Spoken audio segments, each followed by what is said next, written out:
It's not every day that we get a should you pull video before the banner actually drops, yet here we are.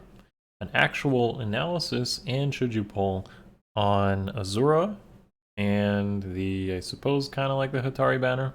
Let's check it out. Let the lesson begin. What's up guys, Akariss here, bringing you another Fire Emblem Heroes video. Today's video is no doubt the Hatari Azura Lost Kingdoms analysis video. So taking a look at the star of this banner was of course the community thoughts on this, which was done of course on the community tab on YouTube and on my Patreon, which of course in Discord you can check out as well if you want to.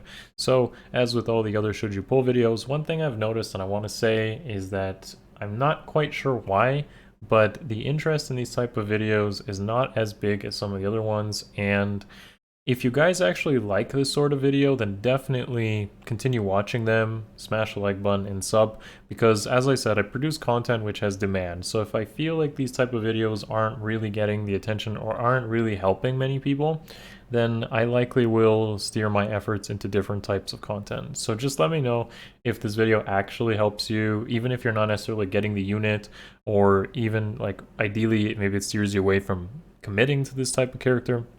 Whatever that might be, just give me your feedback in the comments below. Of course, thumbs up helps a lot. If you're not subbed, a few of you still aren't, then that all helps to make sure that I understand that this content is useful for you. Or others, ideally. Anyways, so yeah, this video, let's talk about Azura, where she stands, and some builds as well, where I could see her more likely being used. Okay, yeah. So, Harmonized Azura is a dancer, as you no doubt can guess, of the Path of Radiance and Fates nature. Her Harmonized skill is just basically dancing those characters from those games, similar to what Shida and Plumeria do, Tiki and Ninian, and there's probably someone else, but basically they're throwing around these harmonized skills to hit stuff. Notably, Azura and Liane can dance Ninjorin, who is a recent release, so you could kind of combine them, like these dual skills on AR offense, and just blow up stuff and get a lot of value there. However, Grey Waves doesn't have like synergy with something like a Cav, unfortunately, doesn't give him the extra movement, so you probably end up dancing someone else, or, you know, it would be better if it like worked with Linja, for example, but unfortunately it doesn't, and therefore there's gonna be some issues with that whole harmonized skill. So yeah, let's go through the skills, where I feel she lands overall, some pros and cons, and just give you guys the info you need to kind of understand what's going on here. So if you don't remember what Dancing Flames and Grey Waves does, its effect, Grey Waves is, I don't think it needs an introduction. It's the same as Legendary Azura, but this time you can actually bless Azura into different seasons, and it affects infantry and flyers. Once post dance, they get that extra movement. Unfortunately, it doesn't, well, fortunately or unfortunately, I don't know, it doesn't hit calves, doesn't hit armors, doesn't give them extra movement. So even though you could use the dual skill or the harmonized skill on Ninjorin, she doesn't really benefit from the Grey Waves. Dancing Flames, on the other hand, is a little bit like Prayer Wheel, where it basically has an AoE 6 to all stats buff, and an in-combat extra attack and speed for herself if she chooses to get in combat. So it may seem like a good or a bad thing, but one thing I gotta mention with that is it may not always be good on defense, for example, or even on offense, because it is liable to getting panicked. So that's something to consider.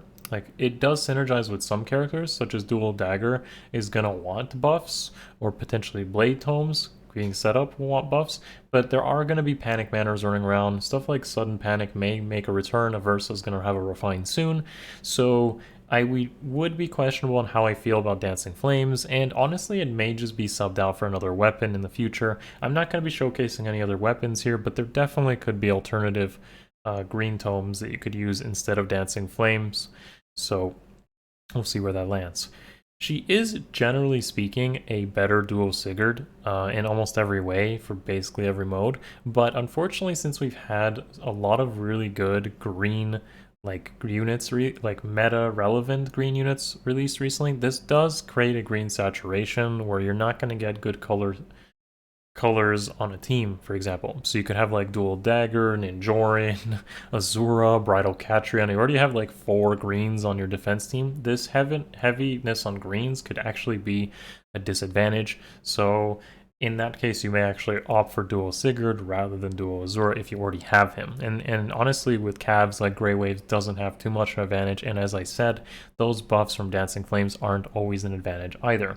So Duo Azura or Harmonized Azura isn't necessarily always a strict upgrade over Sigurd, but generally speaking, if you can have some color variations on your defense, and ideally on offense too, then she's going to be pretty much better than him. As I said, buffs can work to enable certain characters that like buffs, or weapons that do, so it can be good, can also be bad. Unfortunately, since she is a harmonized hero, the most you can get out of her in Arena, if you choose to plus 10 her, is the G-Dual Cavalry skill, which is on a Mythic, and caps her at 180, and this honestly isn't enough in this day and age. I don't feel, even with her preference dance, I don't feel like 180 is good enough, and something like Dual Dagger literally has 20 BST, like base stat total, in terms of score gap between her and Azura, which is quite a big difference.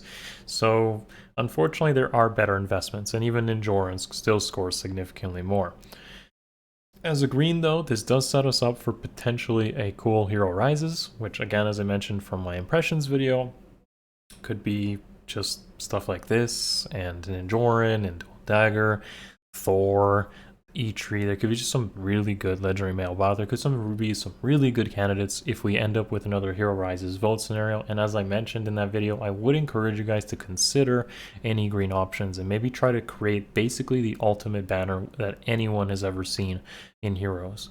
Those are very rare and a good time to basically spend all your orbs and save for those occasions, which as a result might be a reason to skip this banner for a better time in the future. Not to mention the double seasonal banner, because of Dual Dagger being released recently, Azura and Dagger might come back together on a double seasonal, which would also make that banner pretty good. So keep that in mind as potential things that you may want to consider not spending orbs here and waiting for something later. Let's jump into some builds though that I could see her using. Thankfully, because she's a dancer, you really don't need to merge her unless you literally go for the plus 10 with G-Dual Cavalry 4. And there, again, as I mentioned, I don't really see that being an amazing investment. It's probably something for more of you guys who just really like Azura and Liane, and as a favorite, you really want to use her in Arena. But otherwise, as a dancer and a support unit, it can be detrimental to actually add merges in some cases where they end up doing 5 damage, getting baited out, rather than doing a dance. In which case, some builds may actually offer something like forward defense res on the seal, something like that to lower attack and then not get baited out, as she is a cavalry unit, and that could potentially be a bad thing. But I will keep it fairly simple here, mostly base kit stuff, so you can honestly keep the Fury, the cross spur res, run like a drive attack seal, and depending on whether it's offense or defense, Wings of Mercy is generally always going to be good. I don't recommend using Trace skills on defense, or just Trace in general on defense or Kanto, because the AI tends to really retreat far back if possible, and that could put them out of range to kind of help others, especially without Wings of Mercy, where they would want that follow-up.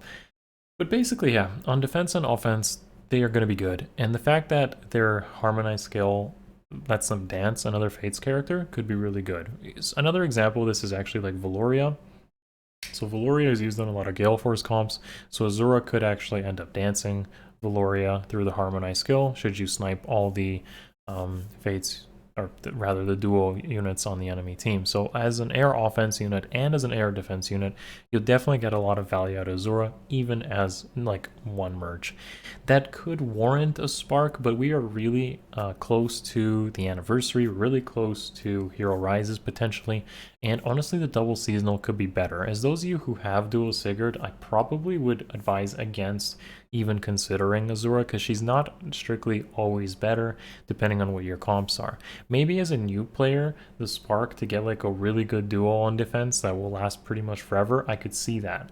Or just those of you who don't have a good duo on air defense, that is pretty much where Azura will get the most amount of value for those of you who have Feb Pass and want a spark.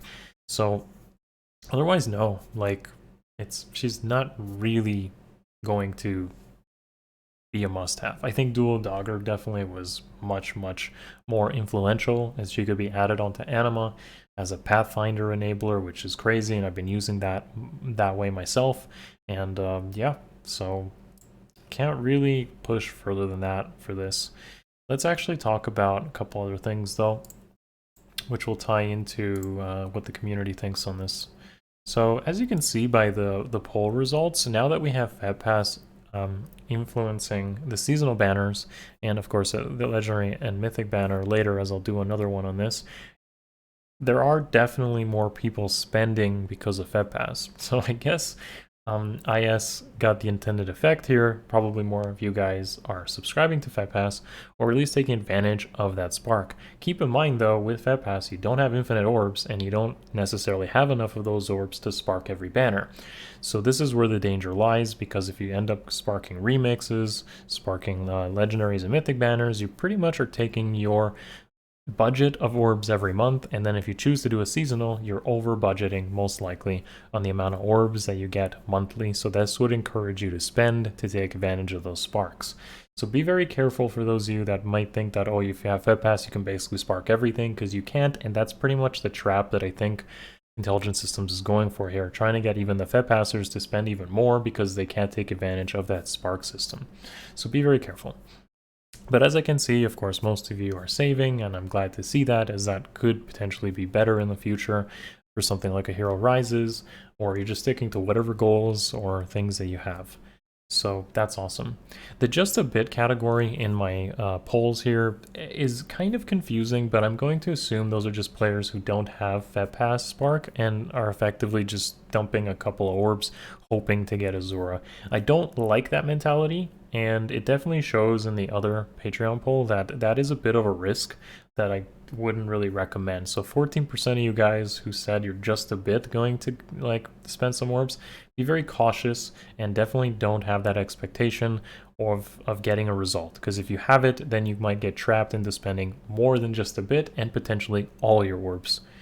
So be careful of that. Okay, so let's take a look at what specific comments say on this. So first comment here is by Meta Knight 91, who says, I will green snipe and spark Hatari Azura. Azura is one of my favorite characters in Fates, and Leon is cute. Getting her allows me to run 2 Harmonic Heroes in Path of Radiance and 1 in Fates bonus, as a Cavalry Singer with a refreshed Harmonic skill should be usable in almost every mode. If a Hero Rises happens, there's a chance that she can get on the banner, giving me a chance to have 2 Harmonic Heroes for Fates as well. For these reasons, she's worth some orbs. Now, I wouldn't confuse this comment for some of you reading this and think, oh yeah, summoning for Resonant Battles, because summoning for Resonant Battles is extremely low value. Your orbs spent there do not return good amount of rewards. So be careful with this. What I would infer from this comment is more or less that Meta Knight really likes Azura as a Fates character and gets the benefit of Resonant Battles rewards. That's how I would see it. But I would not justify your summoning based on Resonant Battles, because the amount you get back is very low, and over time it gets lower and lower as more people get Harmonized heroes, and you're effectively just like bouncing back and forth between tier 19, 20, 21, even if you have one or don't. Maybe even tier 18, but really the gap in rewards isn't worth the amount of Harmonized heroes you actually have to summon for and start merging now. So as favorites, it makes sense, and there's definitely a lot of usability in those in this as a Fates Dancer with the Harmonized skill. Okay, next comment is by Emu, who says he's not sure, so anniversary is only 2 weeks away with a Fed channel as well. I actually am considering holding my free summon, wait for possible changes we'll get. Normally I would dismiss this as an easy skip, especially with Dogger being a long-term project for me, and now Orbs need to be saved, but I don't have Duo Sigurd, and I know from experience playing against some of the Cav Dancers can be really powerful if used correctly. So I might revisit this banner in 2 or 3 weeks and spark her, which is a really good point. Of course, day 1 summoning is not something I recommend, and honestly might be the reason that these should you pull type of videos don't really work too well, because I feel like a lot of people just make their decision already. So thankfully this particular video is out before the banner, and maybe that has an impact. But either way, yes, Cav Dancers are pretty much the best. I do think if it isn't Azura and Sigurd as being the best dancers, especially for something like defense, Duo Peony is a close second or first place, depending on the team comp for defense for sure, as Cav Dancers do enable literally dance traps as an archetype, which unfortunately is a lot weaker now due to safe defense, but is still pretty powerful. So yeah, moving on. Comment by the other one on YouTube says, I have Duo Sigurd, while Harmonized Azura is better. She's not worth the cost of the upgrade. I think there's a chance that Azura makes it into Hero Rises because the recency bias works in her favor. There are already so many great dancers in the game, and chances are most players have some of them. Not to mention one of them, Legendary Azura, will likely be getting some kind of upgrade in March and will be sparkable for everyone. Granted, she's season locked. We've got a lot of amazing units this year, like Bridal Catra, Ninjora and Thor, Dual Hanoka, and Leaf, that I would be more excited to see in Hero Rises. Like you encourage, I'll vote green for Hero Rises, but I'm not voting for Azura. So yeah, again, I definitely think voting one of the potential good green units to make Hero Rises potentially a very good banner is a very strong mindset. But again, if you already have Duo Sigurd, I don't see Azura being a strict upgrade, and even if you don't have Duo Sigurd, it doesn't necessarily mean that Azura is a must-have by any means. She will definitely contribute to a lot of modes, but keep in mind she doesn't really progress your account in any meaningful way, as she's not a legendary, she's not a mythic, and as a result of that, you're not really doing much other than having a strong unit either on defense or on offense, or potentially some PvE modes. But that's really the extent of things, and that sums up my thoughts as well as a couple of other thoughts that I read on YouTube and in my community. That covers everything for me, folks. Final announcements I want to make before we conclude this video is if you haven't considered checking me out on Twitch, I know I'm getting a lot of you new guys coming in checking me out. Thank you so much for joining me. I have been playing some Sacred Stones, and I mentioned that in my Sacred Stones videos, so if you want to see me revisit, because I haven't played Sacred Stones in almost a decade, feel free to join the Twitch stream, and also take into consideration some of this theory that I put into these videos, more like a presentation, and how I apply them to Aether Raids gameplay, or potentially Arena gameplay on the Twitch streams. And of course, I encourage you to ask questions there in a live environment. You can really get your answers real quick, as I'll likely see your questions. Thank you guys for watching as always. Final request, thumbs up, sub if you haven't already. Show me that you care about these type of videos so I can keep making them.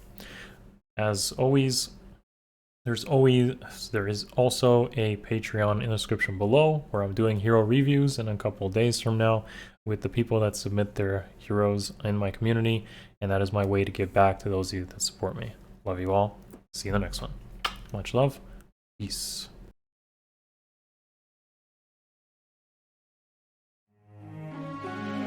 It's over.